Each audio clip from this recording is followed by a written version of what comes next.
Would progressive parents give their minor sons breast implants if they were trans? Because breast implants are temporary, can be removed, but mastectomies are permanent because they are giving minor girls mastectomies. And that's a shocking question, I suppose. When we get to the point where we're talking about to what degree are we willing to provide surgeries to children to make them feel better, like the systems, and you know what? Who was it who said that cultures that are obsessed with gender are on the verge of collapsing like that? Have you heard that? Because we've seen it in many different civilizations. The obsession over gender completely ignores the realities of every other mental, dysmorphic issue. Like the only one that matters to the left and to the mainstream media is gender, even though there's many other body dysmorphia issues like weight, like anorexia, or what is it like general body dysmorphic disorder where you want to like cut your hands off and stuff like that. Transableism. I think that's what that's called when you feel like you're in the wrong body, so you cut a piece off and then it's called like general dysmorphic disorder. It was Jordan Peterson that has been talking about this. He was on Rogan talking about it, episode 1769. Actually, Ian, it was me on Rogan in 2018 talking about it. Technically, it goes back to Aristotle when he first. No, but this is exactly what I said to Dorsey.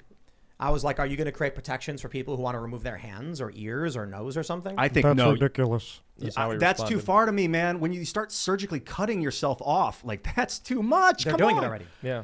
Jeez. Girls under the age of 18 are already getting permanent top surgery to their chests.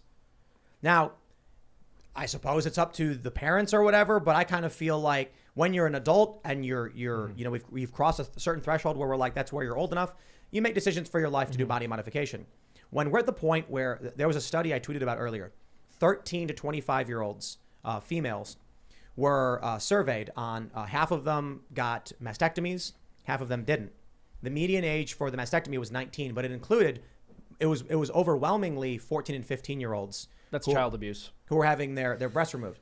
Now, the reason I ask this is you can give a male breast implants, and that's temporary. Meaning, at some point, if anything happens, they can be removed and all is, relatively back to normal. But for young women, the mastectomies are permanent. I don't want to get into all of that stuff. Actually, we have a story we can talk about in that regard.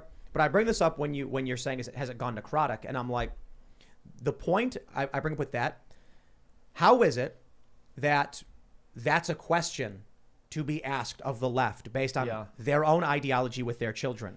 Should 14-year-old boys get breast implants? I'm asking that because they are already surgically removing the breasts of girls. Yeah, exactly. So once we've gotten to the point where the left would say that, giving a mastectomy to a minor should be legal and isn't child abuse, you're not dealing with an arm that isn't working. I think it's more akin to a tumor. And the problem is that when it comes on the internet and other kids see it on TikTok and are like, oh, I want to be accepted, so I'll do what that guy's doing, cutting himself up. That's when it becomes necrotic. That's when you get blood poisoning and sepsis, is when it's in the system, infecting the system.